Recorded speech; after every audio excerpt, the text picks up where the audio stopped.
Assalamualaikum warahmatullahi wabarakatuh. Waalaikumsalam warahmatullahi wabarakatuh. Sebelumnya, mari sama-sama kita mulai dengan mengucapkan basmalah. Bismillahirrahmanirrahim. Rabbi srohli sodri wa yassirli amri wahlul 'uqdatam min lisani yafqahu qouli.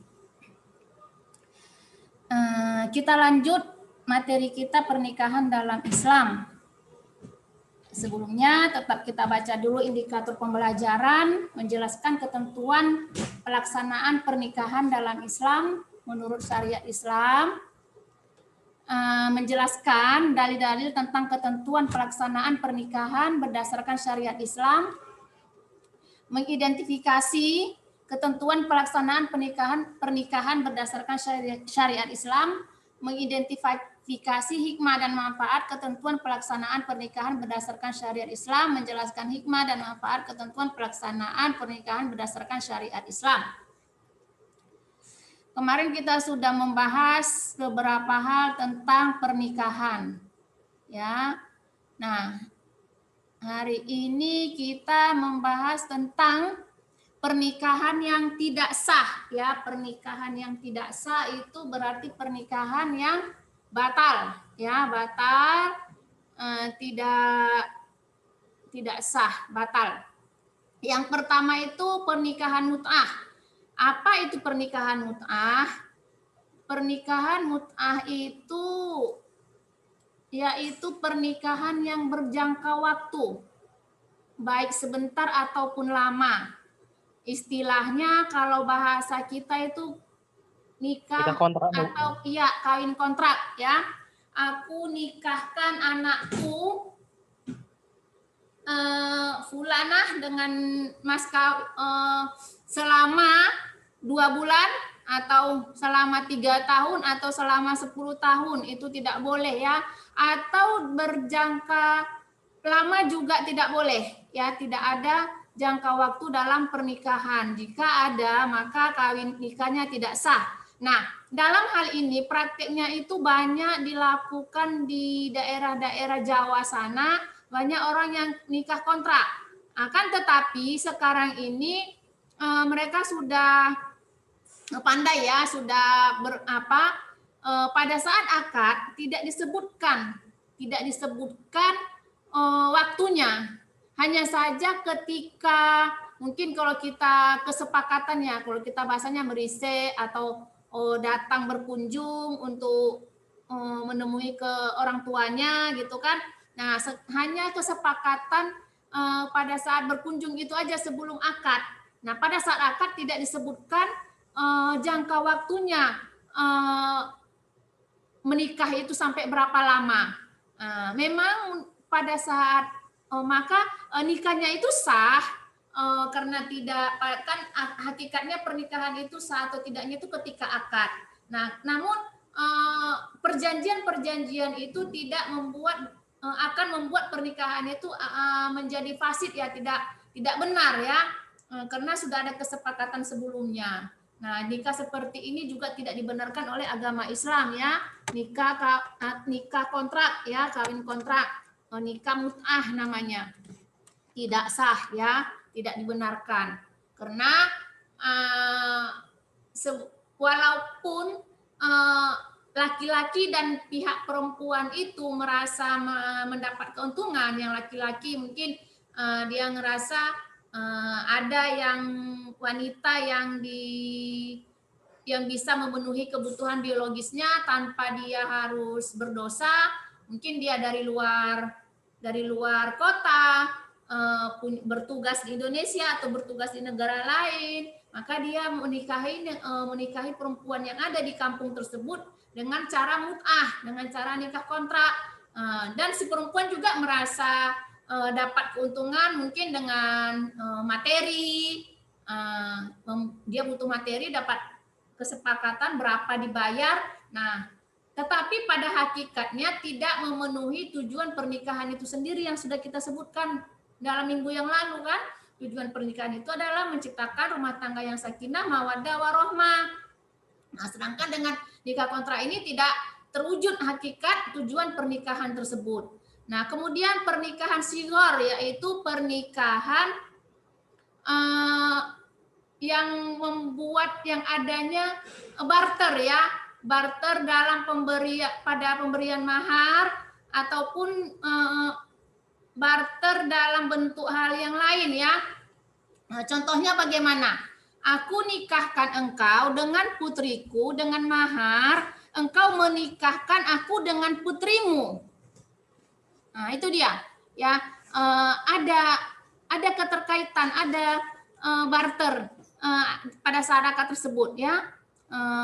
Itu tidak boleh ya, tidak sah nikah barter atau nikah sigor ya, dengan apapun, bukan harus putrinya dengan putrimu atau dengan yang siapapun ya, dengan adikmu. Nah, aku nikahkan engkau dengan putriku dengan mahar bahwa engkau nikahkan aku dengan adikmu. Nah, itu juga tidak boleh. Nah, pernikahan ini tidak sah ya, karena ada gabungan dua akad dan menjadikan akad masing-masing ini menjadi mahar. Ini tidak boleh ya.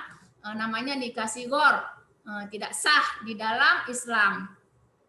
Kemudian nikah muhalil, yaitu pernikahan seorang wanita yang telah ditalak 3 oleh suaminya, yang karenanya diharamkan untuk rujuk kepadanya.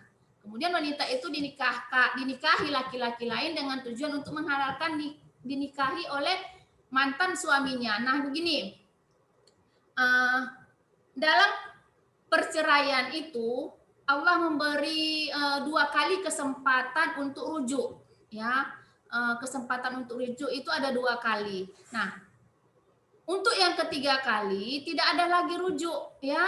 Maka wanita yang telah ditalak 3 oleh suaminya tidak boleh lagi rujuk kepada suaminya tersebut kecuali dia sudah menikah dengan laki-laki lain dan sudah melakukan hubungan suami istri. Nah, itu syaratnya. Nah, maka dengan syarat ini orang-orang merasa membuat satu kesepakatan untuk bisa lagi dia menikahi istrinya ya. Laki-laki tersebut membuat kesepakatan kepada antara dia mantan istrinya dan laki-laki lain agar mereka ini menikah, mantan istrinya dengan laki-laki lain menikah, supaya dia bisa kembali menikahi istrinya setelah mereka bercerai. Nah, ini yang tidak boleh ya. Nah, karena ini namanya nikah muhalil, nikah untuk menghalalkan yang sudah tidak boleh lagi dinikahi.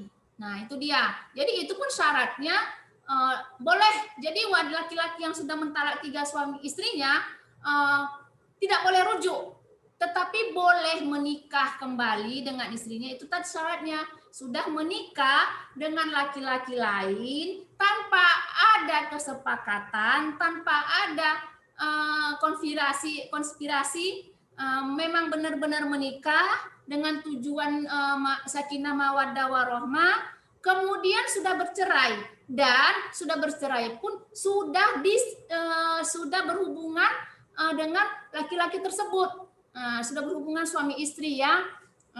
Itu syaratnya, baru boleh laki-laki yang mentalak 3 istrinya itu nikah balik dengan mantan istrinya. Nah, itu tadi ya.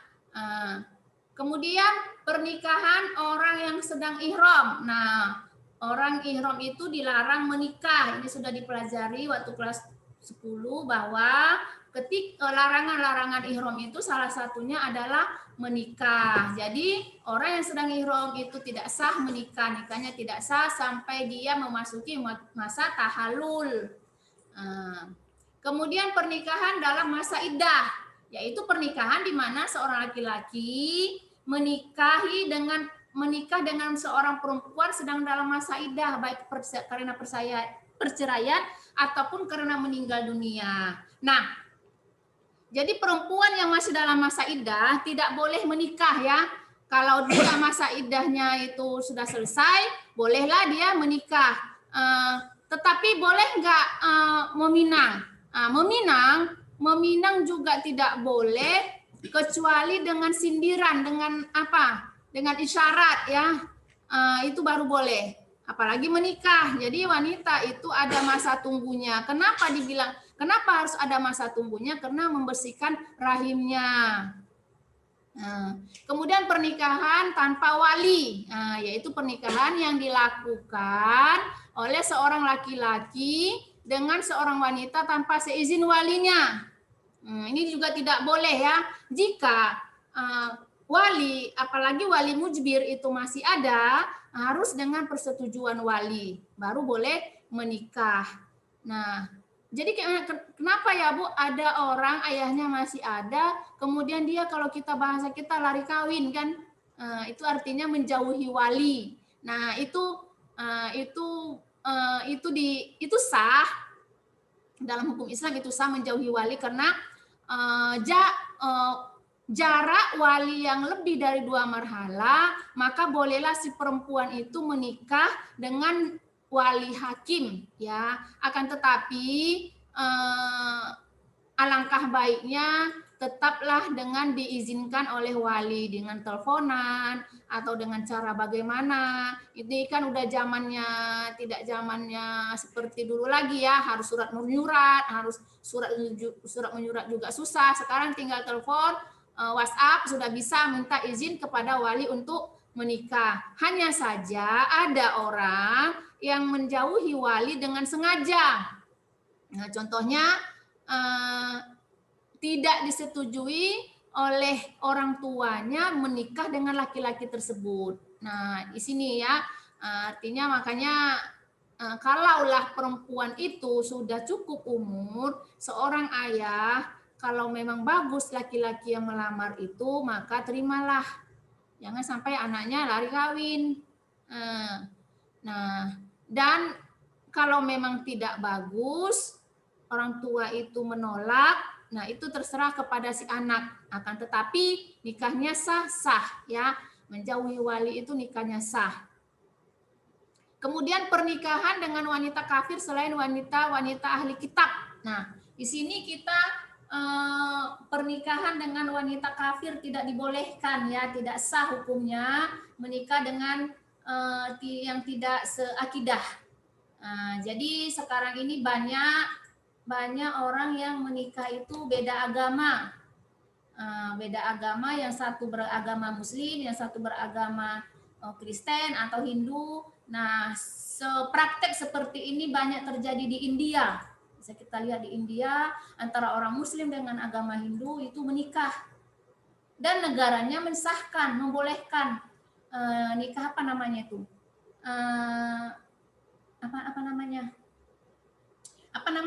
Pernikahan beda agama? Lupa Ibu. Nikah sipil, Bu. Ya, nikah sipil kalau di Indonesia ya, itu yang tidak boleh. Seperti dulunya ada Jamal Mirdad dengan Lydia Kandau ya, artis. Kenapa artis yang dicontohkan? Karena dia yang tersorot.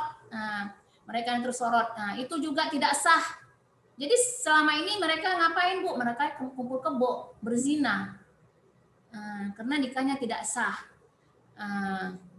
Di praktek di India juga sangat, dan ini disahkan oleh negara tersebut, dan memang banyak terjadi pernikahan seperti itu ya, nikah beda agama. Orang India tidak pernah mempermasalahkan tentang agama dalam pernikahan. Bagi mereka sama semua, mau sama siapa aja menikah, dengan agama apa aja tidak masalah. Jadi mereka ya suami istri beribadah dengan agama masing-masing. Nah, seperti itu ya. Kecuali ahli kitab. Ahli kitab ini adalah, kalau zaman sekarang tidak ada lagi ya. Ahli kitab ini adalah orang-orang yang pada zaman Rasulullah itu masih membawakan kitab Injil. Kitab Injil, beribadah dengan dengan kitab-kitab Injil, mempercayai kitab Injil. Nah, itulah ahli kitab. Akan tetapi seiring waktu Nabi itulah santunnya sirah Nabi Muhammad, santunnya dakwah Nabi Muhammad, tidak otomatis orang-orang itu dipaksanya untuk umatnya itu untuk memeluk agama Islam dan meninggalkan kepercayaan mereka yang sebelumnya. Dan ada ahli kitab, ada, tetapi memang benar-benar ahli kitab, bukan yang seperti sekarang. kitab Injilnya sudah berubah-berubah, sudah dirubah. Bukan seperti itu. Memang benar-benar Injil yang diturunkan oleh Allah Subhanahu wa taala kepada Nabi Isa alaihissalam. Nah, itu ya. Nah, tetapi seiring waktu itu tidak akan ada lagi. Kenapa? Satu-satunya kitab yang boleh dipercayai, yang boleh diimani itu tinggal Al-Qur'an, karena Al-Qur'an itu adalah penyempurna. Ini cerita ahli kitab ini pada masa Rasulullah awal-awal dulu ya, awal-awal Islam. Masih banyak ahli-ahli kitab dan boleh dinikahi. Kemudian dan ahli kitab itu belum memeluk agama Islam, boleh dinikahi. Kemudian menikahi mahram. Nah, menikahi mahram ini juga tidak disahkan ya, tidak boleh. Baru-baru ada kita dengar kakak beradik menikah ya, kalau nggak salah Ibu ada beritanya sangat viral itu ya kan, menikahi mahramnya. Nah, ini tidak diperbolehkan dalam ajaran agama Islam ya, mahram itu jangan di sini perbedaan muhrim dan mahram ya. Selama ini kita bilang muhrim, bukan muhrim, sering ini bahasa ini kita luruskan. Mahram dan muhrim itu sangat jauh berbeda. Apa itu muhrim? Muhrim itu adalah orang yang sedang ihram. Nah, sedang mahram itu adalah orang yang haram dinikahi. Jadi bukan muhrim ya, mahram. Mahram itu ada dua macam, yaitu mahram mu'abbad dan mahram mu'abbad itu karena nasab ada 7 di sini ya, ada 7 macam, 7 wanita yang haram dinikahi dikarenakan nasab, yaitu ibu, kemudian anak perempuan. Ibu itu ke atas ya, ibu, nenek, kemudian maknya nenek lagi terus ke atas. Itu haram dinikahi. Kemudian anak perempuan juga ke bawah ya, anak perempuan cucu, kemudian cicit, itu haram dinikahi ya. Kemudian saudara perempuan kandung, baik saudara seayah atau saudara seibu. Nah, udah paham ya, saudara seayah dan saudara seibu nih. Kemudian anak perempuan yang termasuk daripada saudara ini, saudara seibu dan saudara seayah juga. Kemudian bibi ini bibi dari jalur ayah ya, adik ayah, adik perempuan ayah atau kakak perempuan ayah. Kemudian bibi juga dari jalur ibu, adik perempuan ibu atau adik perempuan kakak perempuan ibu. Kemudian anak perempuan dari saudara laki-laki dan saudara perempuan. Nah, ponakan ya, ponakan juga menjadi mahram. Ini ceritanya laki-laki ya, laki-laki. Ceritanya laki-laki yang perempuan yang menjadi mahramnya, yaitu anak perempuan dari saudara laki-laki dan anak perempuan dan saudara perempuan, ponakan. Kemudian mahram mu'abbad karena ikatan perkawinan ya, ini istri dari ayah, sepertinya udah minggu lalu ya, istri dari ayah, ibu tiri ya, istri dari ayah itu ibu tiri jika ayah kita sudah berhubungan suami istri dengan ibu tiri kita tersebut. Jika belum, sebelum berhubungan suami istri mereka sudah diceraikannya ibu tiri kita itu, diceraikan ayah kita, istrinya itu, boleh kita menikahinya. Kemudian ibu dari istri, ibu mertua ini menjadi mahram kita selamanya ya, dengan akad nikah. Kemudian anak perempuan dari istri, anak tiri ya, anak tiri kita juga mahram, dengan syarat juga sama bahwa anak tiri tadi mahram jika kita sudah menyetubuhi, sudah berhubungan seksual ya, sudah berhubungan dengan istri kita tadi, maka anak tiri kita itu haramlah dinikahi untuk selamanya ya, tidak boleh ya muabat ya selamanya. Kemudian kalau belum misalkan kita menikah seorang laki-laki menikah, tetapi belum lagi berhubungan suami istri, sudah diceraikan ini istri ini tadi. Nah, maka bolehlah dia menikahi anak dari mantan istrinya ini ya. Itu syaratnya sudah berhubungan dengan istri tersebut. Kemudian mahram muabat karena persusuan. Nah, persusuan yaitu yang pertama wanita yang menyusui, yaitu ibu susu kita itu ya. Ada syaratnya menyusui itu ialah dengan 3 kali hisapan itu ya, 3 kali hisapan itu 3 kali menyusui dia. Dan kemudian umur yang menyusui itu di bawah 2 tahun. Kalau udah di atas 2 tahun tidak lagi ya, di bawah 2 tahun itu ya syaratnya. Kemudian anak perempuan dari wanita yang menyusui ya, anak perempuan itu juga. Kemudian saudara perempuan dari wanita yang menyusui, bibi susuan kita lah itu.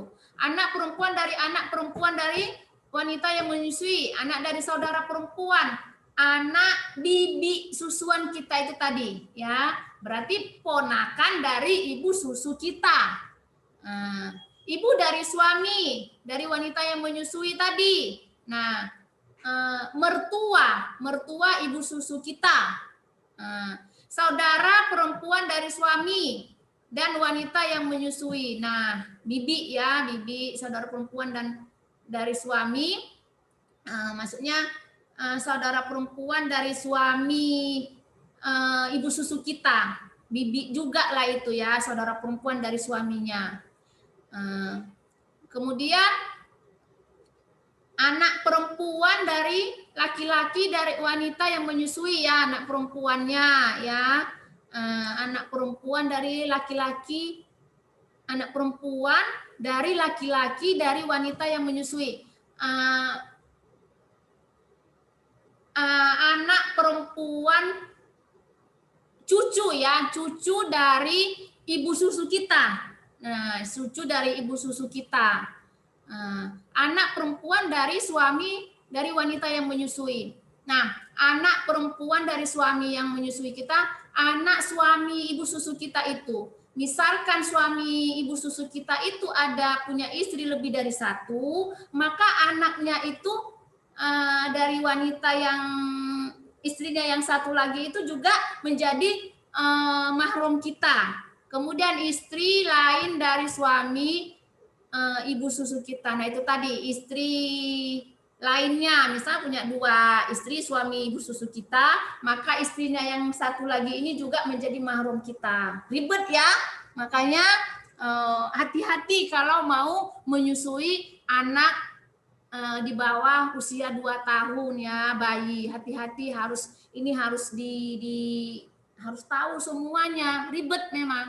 Jadi berpengaruh kepada pernikahan ya, sangat berpengaruh. Jadi kalau tidak siap-siap untuk mempelajarinya, nggak usah sembarangan.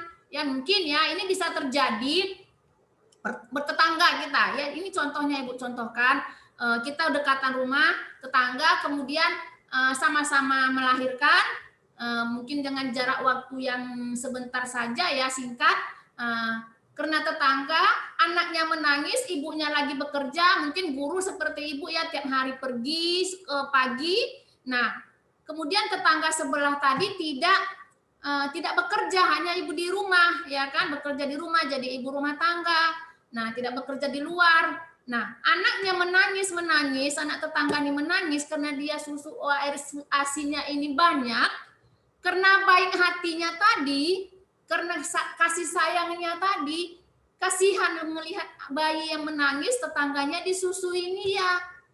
Dan berkali-kali pula, jadilah ini ibu susunya, berpengaruh kepada pernikahan ya, berpengaruh pada pernikahan selanjutnya. Maka harus tahu dia. Nah, jadi tidak sembarangan ya, ini harus kalian pahami, tidak sembarangan menyusui anak bayi. harus tahu ilmunya, harus tahu menjadi mahram. Kemudian mahram akad, ini sepertinya sudah Ibu jelaskan ya, di psikologi juga sudah ada. Kita lanjut aja ke materi kita ya, pernikahan yang tidak sah ya. Pernikahan yang tidak sah tadi pernikahan dengan mahram ya. Kemudian pernikahan juga pernikahan yang tidak sah. Nah, rujuk ya. Rujuk, kita kembali ke rujuk. Rujuk ini terjadi dikarenakan adanya perceraian ya. Ya, kalau ada yang bertanya, kalian jangan sungkan-sungkan, langsung aja, tidak apa-apa. Sembari Ibu bicara, tidak apa-apa kalian potong dengan pertanyaan ya. Boleh Ibu izinkan. Kemudian pengertian rujuk ya. Rujuk itu adalah bersatunya kembali sepasang suami istri dalam ikatan pernikahan setelah terjadinya talak raj'i di antara talak 1 dan talak 2 dan sebelum habis masa iddah, masa saat istri menunggu setelah diceraikan oleh suaminya. Kata Allah berfirman di dalam Al-Qur'an, abghadul halalu at-thalaq ya. Sesuatu yang paling aku benci tetapi itu halal ya. Benci tetapi halal yaitu tolak. Halal Allah mengizinkan tetapi Allah benci dengan talak, tidak suka. Tetapi walaupun sudah terjadi talak, terjadi perceraian, Allah memberi kesempatan kepada orang yang bercerai itu 2 kali kesempatan ya. Ada 2 kali kesempatan, yaitu namanya talak raj'i. Kalau suami masih mentalak 1 atau talak 2, itu masih boleh rujuk ya, namanya talak raj'i. Tapi dengan syarat sebelum habis masa iddah. Nah, asal hukum rujuk ini adalah mubah atau jaiz, yang berarti diperbolehkan. Bagaimana caranya? Pada dasarnya semua ulama sepakat jika rujuk adalah dengan ucapan ya, dengan ucapan, baik itu dengan ucapan yang jelas seperti aku rujuk dengan kamu, atau dengan ucapan dengan makna tersirat aku kembali kepadamu, boleh ya, boleh dengan cara seperti itu.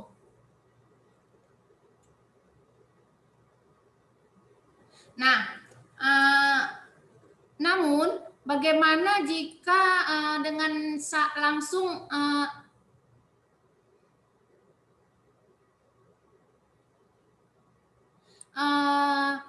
langsung gini, tidak dengan ucapan, dengan perbuatan aja. Karena gini ya, orang yang masih ditalak raj'i oleh suaminya itu masih tinggal serumah dengan suaminya sampai habis masa iddahnya. Dan wanita yang masih ditalak raj'i oleh suaminya masih berhak menerima nafkah dari suaminya sampai habis masa iddahnya. Nah, masih boleh serumah. Mereka masih serumah, tapi sudah ditalak oleh suaminya dengan talak raj'i, talak 1 atau talak 2 ya.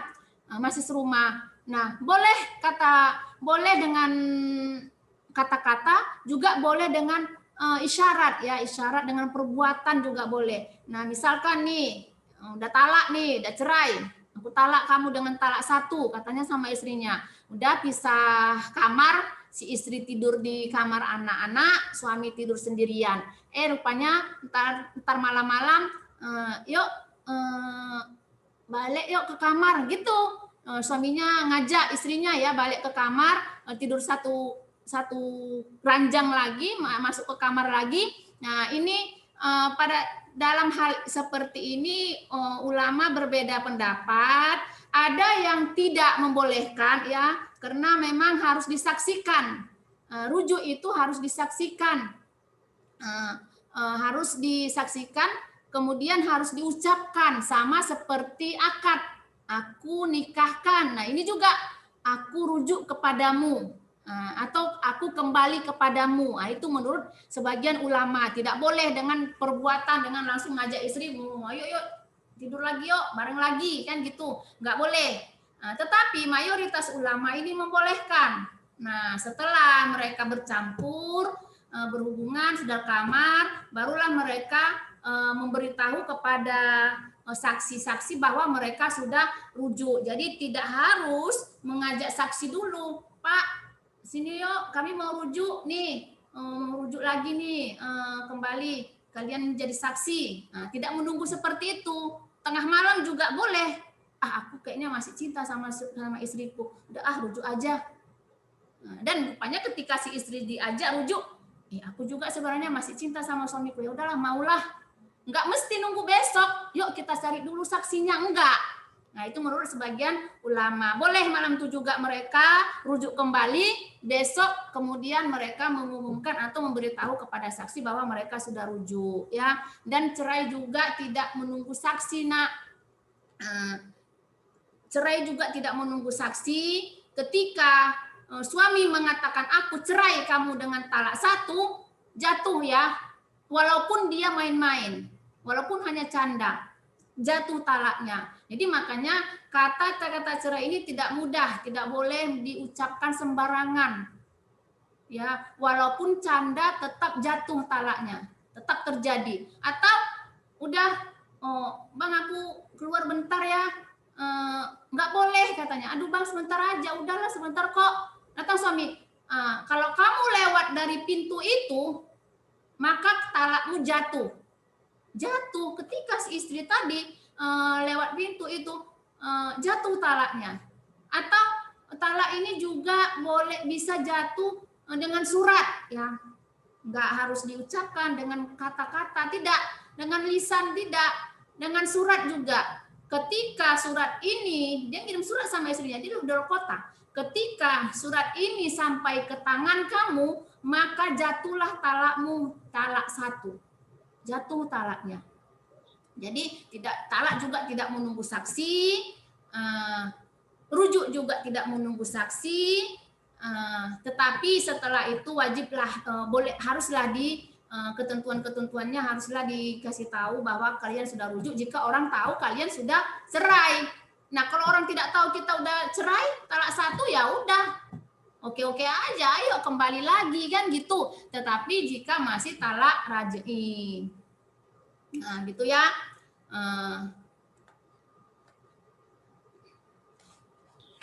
Nah, cara-cara rujuk ya.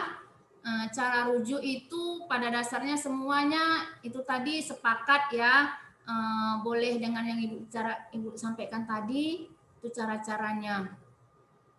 Nah, syarat rujuk ya, ada beberapa syarat rujuk yang perlu dipenuhi agar menjadi sah di mata agama. Ini jika talaknya tadi diketahui oleh orang banyak. Rujuk itu dari sisi istri. Dari sisi istri adalah istri yang telah ditalak pernah melakukan hubungan seksual dengan sang suami, ya. Jika suami menalak istri sebelum pernah melakukan hubungan seksual bersama, ia nggak berhak mengajak rujuk, ya. Ini sudah sepakat ulama. Bisa nggak ya Bu, orang belum masa menikah belum ngapa-ngapain udah cerai? Iya, mungkin bisa saja terjadi ketika cerai, mungkin ketika mereka sudah menikah, kayaknya ini nggak benar nih perempuan nih, udah nggak cocok ini, tidak sesuai kan gitu. Tidak sesuai dengan fotonya, apalagi sekarang kan fotonya ini cantik gitu, terus pas menikah dihias cantik gitu kan, pakai make up, tiba-tiba udah sampai rumah udah dicuci semuanya, kembali kepada asal ya entah kayak mana lah ya kan, bentuknya tidak sesuai pokoknya ya diceraikannya langsung. Nah, pada saat itu ya tidak boleh lagi ya si istri tadi tidak boleh rujuk kepada suaminya tanpa seizinnya.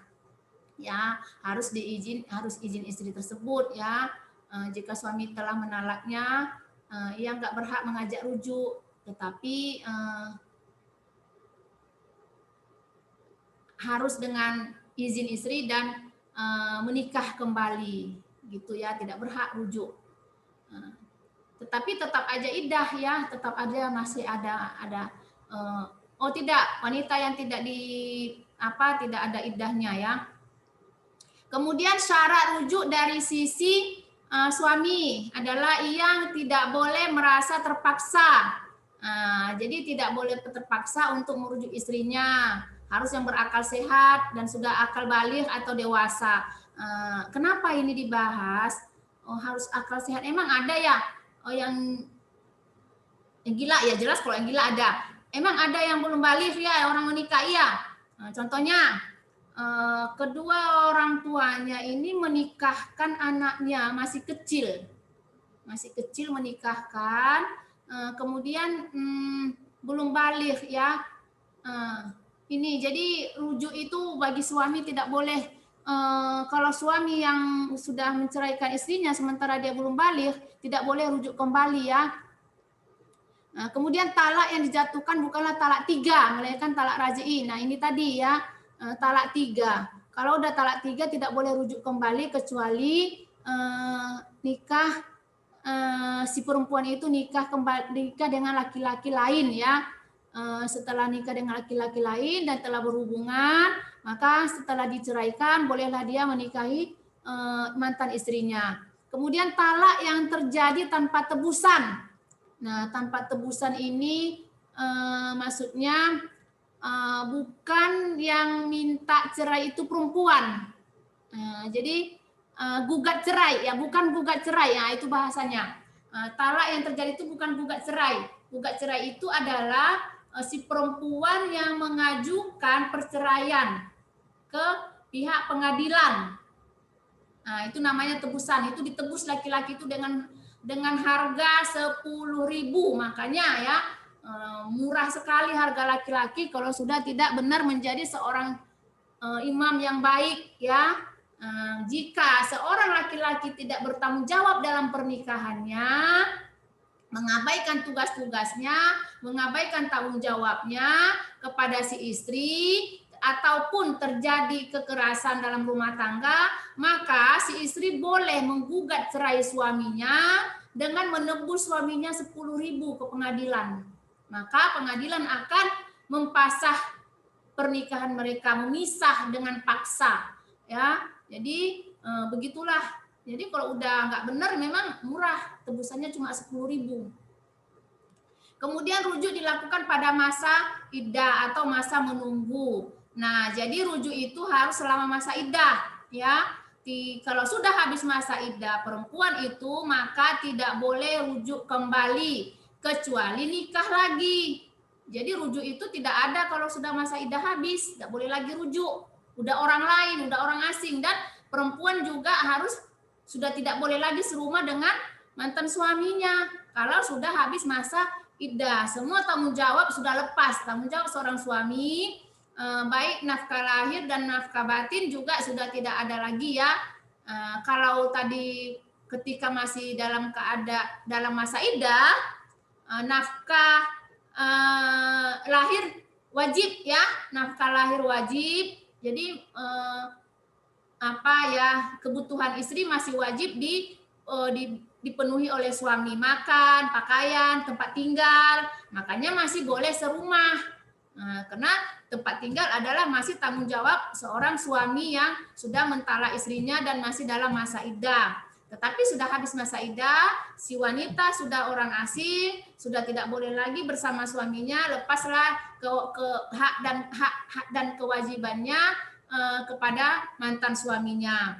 Nah, jika ingin lagi kembali dan merasa menyesal, kemudian mereka ingin kembali menikah, maka mereka menikah seperti menikah yang baru, akad yang baru lagi ya, nikah baru seperti sebelumnya. Kemudian adanya ucapan jelas atau tersirat untuk mengajak rujuk. Ada ucapan, yuk balik yuk, yuk kita rujuk. Gitu ya, tersirat dia, yuk ke kamar, boleh ya, ngajak ke kamar gitu, boleh. Kemudian adanya saksi. Nah ini juga ya, adanya saksi menyaksikan suami istri rujuk kembali. Nah ini ya syaratnya juga, kalau rujuk talaknya itu pun diketahui orang. Kalau tidak ya tidak perlu ya, ngapain juga kita ngasih tahu. Tetapi lebih baik tahu orang, karena kadang-kadang ya banyak yang sudah talak beberapa kali, orang tidak tahu ternyata mereka sudah kumpul kebo. Nah, ya kita karena tidak tahu hukum, karena mudahnya orang kadang-kadang ya mudah mengucapkan talak. Udah aku ceraikan aja kau. Dia pikir dia main-main, ya, karena tidak tahu hukumnya, tidak tahu bagaimana tata caranya. Sekali, habis itu besok-besok dia kecewa lagi dengan istrinya, berantem habis-habisan. Udah ceraikan aja aku, kata istrinya sambil nangis. Udah paling ceraikan aja aku kalau begini, gitu kan. Ya udah aku ceraikan kau. 2 kali. Habis itu mereka cuek aja, udah baekan, udah hilang semua, nggak nangis lagi, udah enakan lagi. Apalagi suami udah belikan baju baru sama istrinya, udah senang-senang aja. Balik lagi, udah 2 kali. Padahal mereka nganggap itu main-main. Kemudian besok-besok berantem lagi. Oh, perempuan suka menangis, penyakit perempuan itu gampang mengucap, udah balikkan, udah kayak gini cerai, kayak gitu kita cerai aja, kayak gini aku nggak tahan lagi, kita cerai aja. Udah ya udah, kalau cerai, udah aku ceraikan aja kau. Begitu ya. Jadi itu sudah 3 kali. Orang tidak tahu. Nah inilah kenapa harus disaksikan ya. Jadi harus tahu orang, karena tidak semua pasangan suami istri ini tahu hukum-hukumnya, tahu bagaimana aturannya. Jadi enak aja mengucapkan kata cerai. Syukurnya itu tadi, apalagi perempuan gampang kali minta cerai.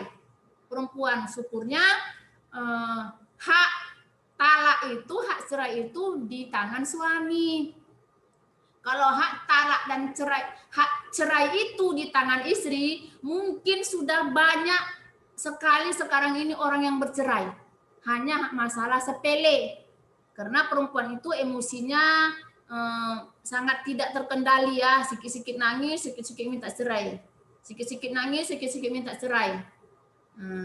Beda, makanya syukurnya ya di tangan suami. Jadi mau 100 kali pun istri bilang, udah ceraikan aja aku, udah aku ceraikan aja kau. Sampai 100 kali pun istri mengatakan kalimat cerai, itu tidak jatuh.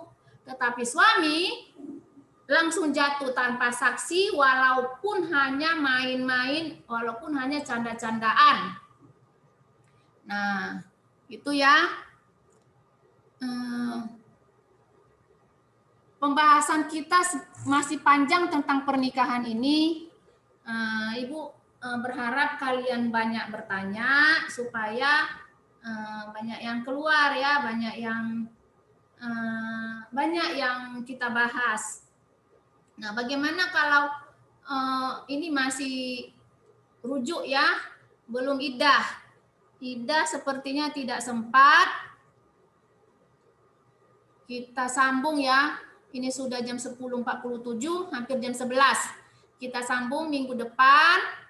Ada yang bertanya, Nak? Bu, saya mau nanya, Bu.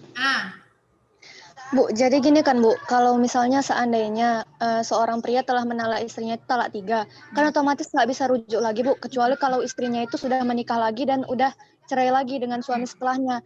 Nah, bagaimana, Bu, kalau misalnya setelah talak 3 itu pasangan itu masih menyadari bahwa mereka tuh masih saling mencintai gitu, Bu. Jadi setelah talak 3 itu kan sebenarnya pernikahan muhalil itu kan tidak sah kan, Bu. Jadi bagaimana caranya jika mereka ingin rujuk lagi gitu, Bu? Dengan tidak melibatkan orang lain, nggak bisa ya, Bu? Nggak bisa, karena tidak boleh dengan kesepakatan. Jadi gini, hanya alami, bolehnya itu hanya alami, ya pendam sendirilah rasa suka. Bagaimana lagi kan gitu. Karena muhalil itu nikah kesepakatan itu dilarang, tidak dihalalkan, tidak sah malahan ya. Jadi dia itu tadi, hati-hati dengan kata cerai. Tidak ada ya, tidak boleh kesepakatan ya memang alami. Ya syukur-syukur memang ya perempuan itu nikah lagi dengan laki-laki lain. Kalau memang di dalam hatinya ingin menikah lagi dengan laki-laki lain supaya nanti cerai, itu urusan perempuan itu ya. Yang penting tidak ada kesepakatan. Ini misalnya ini udah cerai nih.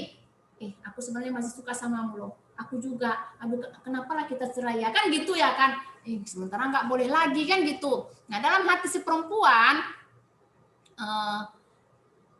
udahlah, aku harus nikah lagi kan gitu. Iya, udah. Gimana? Ya udah, aku nikah lagi. Orang itu aja berdua sepakat, udah nikah. Tetapi tidak ada kesepakatan dengan laki-laki yang bakal menikahi perempuan itu. Boleh-boleh saja ya.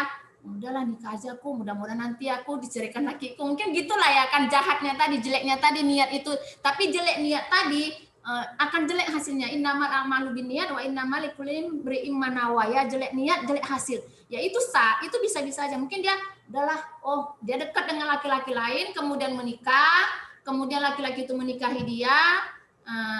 Mungkin dalam ini bisa dua kemungkinan, bisa jadi dia malah jatuh cinta sama laki-laki itu, lanjut pernikahan orang itu, ya kan, lupa yang lama.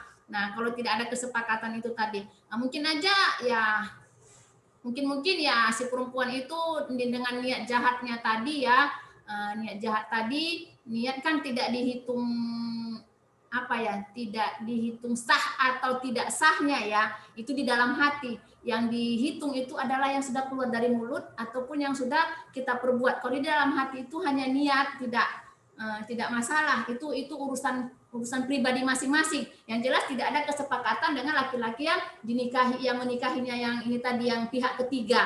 Mereka menikah tanpa ada kesepakatan, walaupun dengan hati perempuan tadi itu dengan niat yang jahat, mungkin aja dengan setelah menikah dia berulah atau dengan gimana caranya supaya laki-laki ini tidak suka sama dia kemudian menceraikan dia. Mungkin dengan seperti itu ya.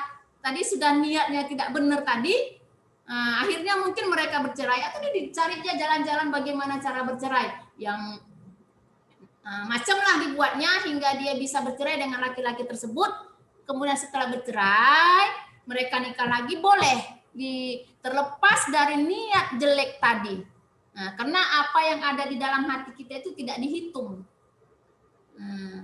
Ya, perbuatan buruk seburuk apapun kalau masih di dalam niat belum terlaksana tidak dihitung. Kita niat membunuh orang, ya, kita niat membunuh orang, kemudian udah benar nih mau membunuh, sudah usaha malahan, kita udah usaha mau membunuh.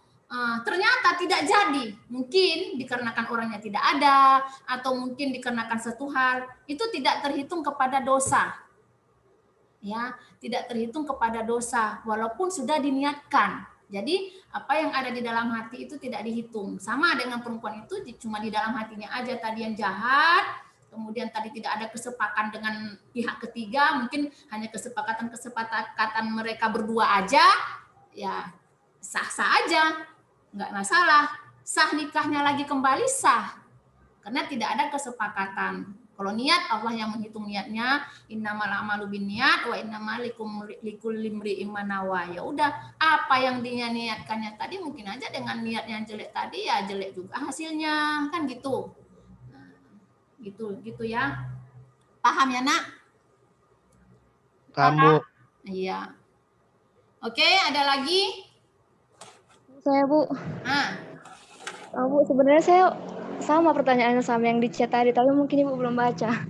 Jadi kan Bu, saya mau tanya, misalnya kan Bu, ada nih seorang muslimah gitu kan Bu, dia tuh kabur dari rumah untuk nikah lari gitu Bu sama pasangannya. Karena kebetulan kan dia nggak dapat restu dari orang tuanya kan Bu, buat menikah sama pasangannya itu tadi. Karena pasangannya ini kebetulan non muslim gitu Bu. Jadi kan Bu, si perempuan ini berhak nggak Bu dapat warisan dari bapaknya selama dia tuh belum murtad gitu Bu? Dia sudah menikah nggak sama laki-laki tuh? Udah ya? Udah, Bu. Tapi dia nggak murtad ya? Ya. Kalau dia tidak murtad, berarti mereka kawin sipil ya, kawin sipil, nikah beda agama, nikahnya tidak sah, tetapi dia tetap Islam, tetap Muslim, dan tetap dapat warisan. Gitu ya. Kalau soal warisan itu dipisahkan lagi. Dia tetap Muslim, nikahnya tidak sah, dia berdosa melakukan perzinahan, melakukan kempul kebo ya bahasa kita.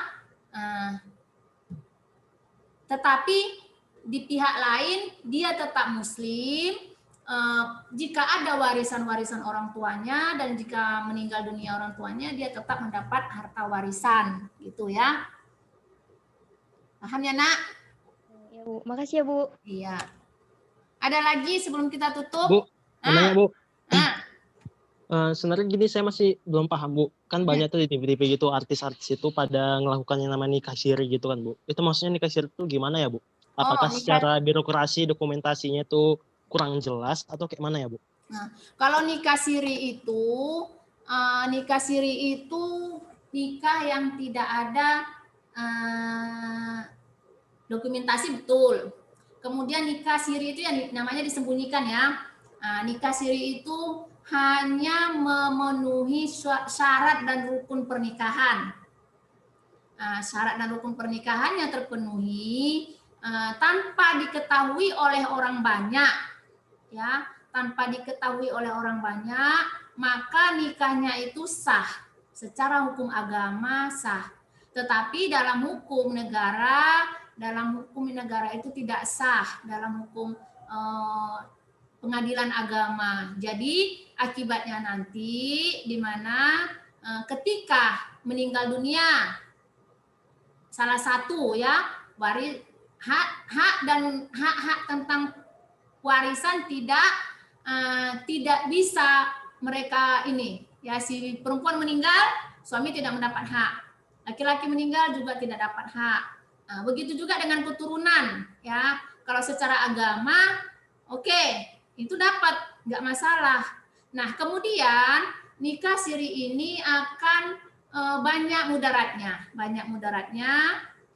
Mudarat yang pertama itu adalah fitnah, akan jatuhnya fitnah. Walaupun nikah mereka itu sahnya karena semuanya syarat dan rukun pernikahan itu sudah dipenuhi. Jatuhnya fitnah jika mereka bersembunyi-sembunyi menikah, suatu saat hamil. Ketika hamil, orang akan menyangka si perempuan itu hamil di luar nikah, padahal dia menikah yang sah. Nah, di situ nanti mudaratnya banyak. Jadi tidak dibenarkan dalam masyarakat untuk nikah siri, karena memang sunnah Rasulullah SAW itu adalah walimah. Walimah itu artinya ya kalau kita pesta ya, pesta walaupun besar atau kecil pesta itu namanya walimah. Apa tujuan walimah itu? Agar orang-orang tahu kita itu sudah menikah. Itulah gunanya walimah. Pengumuman lah, aku sudah menikah kan begitu. Itulah sunnahnya walimah. Supaya orang tahu tidak jatuh kepada fitnah. Di situ kalau nikahnya sah. Menurut hukum Islam sah. Tuh paham ya? Tuh artis-artis itu ya. Bukan artis aja. Pejabat-pejabat juga banyak. Menikah siri hanya disaksikan oleh 2 orang saksi. Kemudian hanya ada wali ya, itulah seminim-minim syarat dan rukun nikah itulah dipenuhi. Tidak ada yang tahu yang lain, itulah nikah siri. Bahkan kadang orang tuanya sendiri pun tidak tahu. Ya, nikah siri ya. Oke, paham ya, Nak?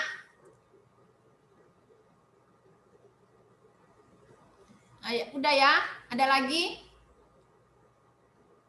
Siapa tadi yang nanya? Udah paham? Baik. Paham, Bu. Ada lagi sebelum kita tutup? Baik ya, oke kita tutup, kita akhiri, siapkan aja pertanyaan kalian untuk minggu depan. Minggu depan masih bahas pernikahan kita karena memang sangat panjang ya, sangat banyak yang dibahas. Oke, kita tutup dengan mengucapkan alhamdulillahi rabbil alamin. Alhamdulillahirabbil alamin. Wabillahi taufiq wal hidayah. Assalamualaikum warahmatullahi wabarakatuh. Waalaikumsalam.